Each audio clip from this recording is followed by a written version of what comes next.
கிறிஸ்துவுக்குள் மிகவும் பிரியமான தேவனுடைய பிள்ளைகளே, இந்த நாட்களில் அநேகருடைய உள்ளத்தில் இருக்கிற ஒரு காரியம், என்னை நினைவு கூற யாரும் இல்லை, என்னை நேசிக்க யாரும் இல்லை, எனக்கு உதவி செய்ய யாரும் இல்லை, இப்படி என்று சொல்லி நம்மை நினைவு கூற யாரும் இல்லை என்று சொல்லி நம்ம அநேக நேரம் நம்மை தனிமைப்படுத்திக் கொள்ளுகிறவர்களாய் இருக்கிறோம்.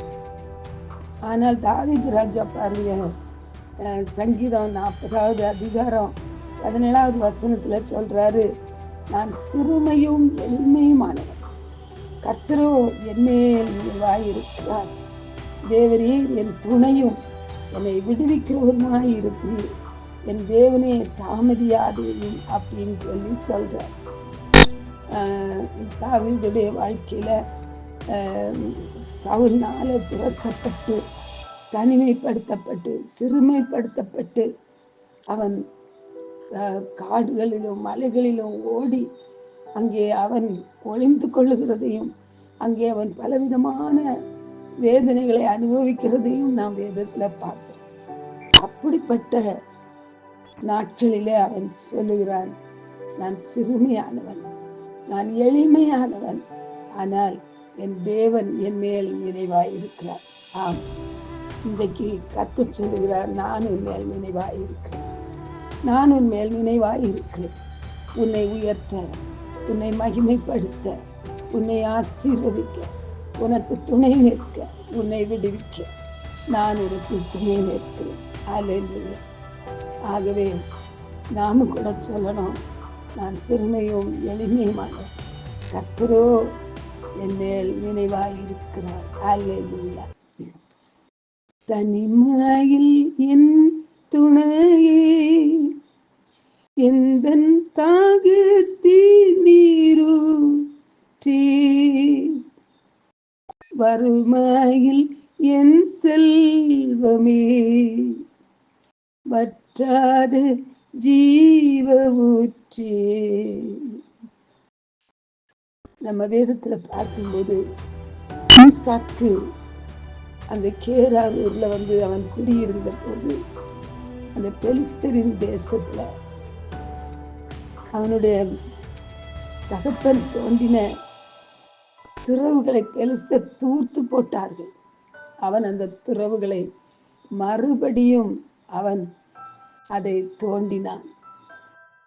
ஆனால் அங்கே தண்ணீர் சுரந்து வந்தது.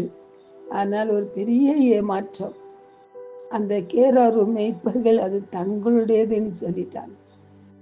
இரண்டாவது ஒரு ஊற்று அவன் தோண்டினான், அதையும் அவர்கள் தங்களுடையதுன்னு சொல்லி அதுவும் அவனுக்கு ஏமாற்றத்துல போய் முடிஞ்சது. ஆனாலும் அவன் விடவில்லை, மறுபடியுமாக அவன் தோண்டினான். அங்கே தேவன் அவனுக்கு அந்த இடத்துல பலுகி பெருகும்படி தேவன் எனக்கு இடம் உண்டாக்கினார் என்று சொல்லும்படியாய் கர்த்தர் அவனை நினைவு கூர்ந்து அங்கே அவனுக்கு ரெகோபோத்தை கர்த்தர் அவனுக்கு கட்டளையிட்டார்.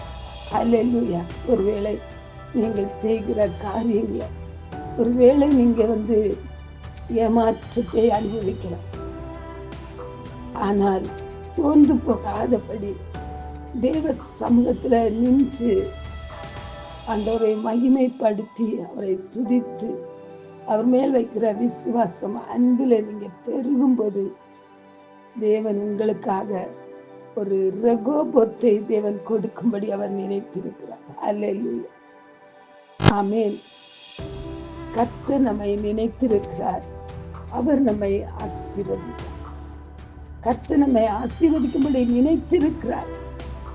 அவருடைய நினைவுகளை நாம் அறிந்து கொள்ளும் போது, ஆமென், கர்த்தர் உங்களுடைய வாழ்க்கையில ரெகோபத்தை கட்டளையிடுகிறார். இந்த நாள்ல ஒரு ரெகோபத்தை தேவன் உங்களுக்கு கட்டளையிடுகிறார்.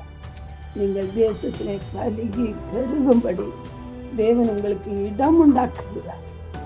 உங்கள் எல்லைகளை தேவன் விஸ்தாரப்படுத்துகிறார். தேவன் உங்களை ஆசீர்வதித்து உங்களுடைய ஜெபங்களுக்கு கர்த்தர் பதில் கொடுக்கிற நாட்கள். அல்லேலூயா. ஆகவே சோர்ந்து போகாதுங்க, முன்னேறி செல்லுங்க. கர்த்தர் மகிமையான காரியங்களை செய்து உங்க வாழ்க்கையில அவருடைய நாமத்தை மகிமைப்படுத்துவார். ஆமென்.